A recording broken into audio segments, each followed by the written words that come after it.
सभी साथियों को मेरा नमस्कार। मैं नरेंद्र कौशिक।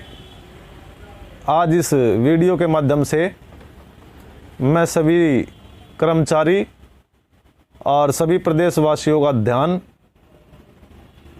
2010 में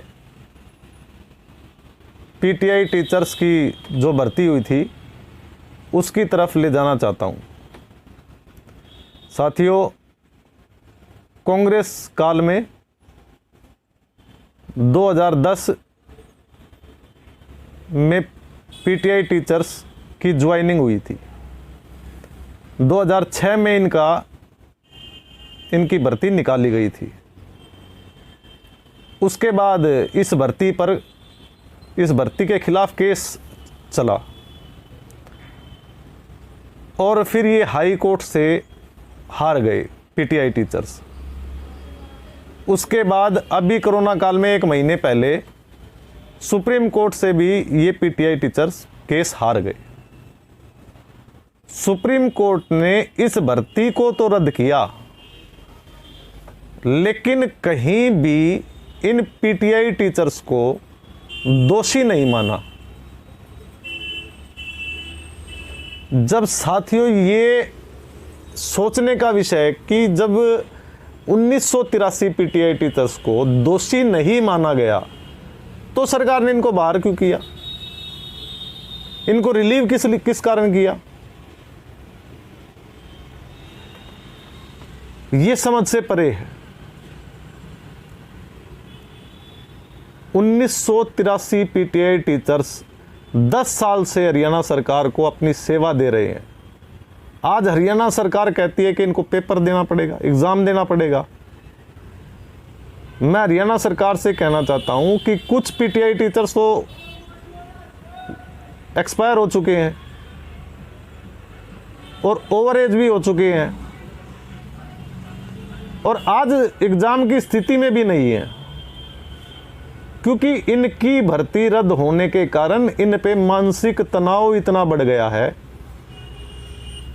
कि ये सड़कों से हटे तभी तो तैयारी होगी एग्जाम की। और मुख्यमंत्री जी, मैं आपको बताना चाहता हूं, ये सिर्फ 1983 पीटीआई टीचर्स का मामला नहीं है, ये 2000 परिवारों का मामला। आज आपके एक फैसले से 2000 परिवार बेरोजगार हो गए हैं। आपके एक फैसले से 2000 परिवार सड़क पर आ गए हैं। और जब आप स्वयं स्वीकार करते हैं इस बात को कि ये पीटीआई टीचर्स दोषी नहीं हैं, तो फिर इनके साथ ऐसा अत्याचार क्यों? मैं सभी कर्मचारियों से पूछना चाहता हूं, क्या आप इन पीटीआई टीचर्स का सहयोग कर रहे हैं? और नहीं कर रहे तो आपको करना चाहिए। मैं प्रदेश की जनता से कहना चाहता हूं और पूछना भी चाहता हूं, क्या इनमें से कोई भाई, कोई बहन, किसी की पत्नी, किसी की बेटी इस भर्ती में नहीं थी? तो आप चुप क्यों बैठे हैं? आप इसके खिलाफ आवाज क्यों नहीं उठा रहे? आज ये कर्मचारी हटाए गए हैं, कल दूसरे कर्मचारी हटाए जाएंगे।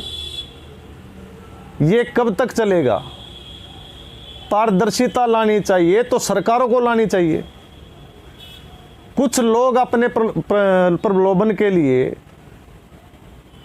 लालच के लिए इन भर्तियों से खिलवाड़ करते हैं, तो सब दोषी कैसे हो जाते हैं? उनको चिन्हित किया जाए, उनको बाहर का रास्ता दिखाया जाए। आज ये 2000 परिवार अपने पालन पोषण के लिए भी मोहताज हो गए हैं। मुख्यमंत्री जी, मैं आपको बताना चाहता हूं कि इनमें से बहुत से टीचर्स तो मकान भी लोन लेकर बना चुके हैं। वो कैसे इनकी किस्त भर पाएंगे? आज पूरी जनता आपको एक ईमानदार मुख्यमंत्री के रूप में देखती है। और आप मिसाल भी हैं इस बात के लिए। तो इन पीटीआई टीचर्स के साथ अन्याय मत कीजिए, इन्हें तुरंत प्रभाव से ज्वाइन करवाइए। ये भी आपके प्रदेश के वासी हैं, ये भी आपके वोटर हैं। और ये मात्र 1983 पीटीआई का सवाल नहीं है, ये सब कर्मचारियों का सवाल है कि जो कमीशन और सरकार गलत काम करती है उनकी सजा कर्मचारियों को मिलती है। मैं तो आपसे यही निवेदन करना चाहता हूं मुख्यमंत्री जी इस वीडियो के माध्यम से कि इतना अन्याय मत कीजिए। किसी के पेट पर लात मारना उचित नहीं है। इनको ज्वाइन करवाइए और जो कमियां रही हैं उनको पूरा कीजिए, और जो सच में दोषी हैं उनके खिलाफ सरकार कार्रवाई करे। मेरा सिर्फ यही मानना है और मेरी यही आपसे प्रार्थना है। धन्यवाद।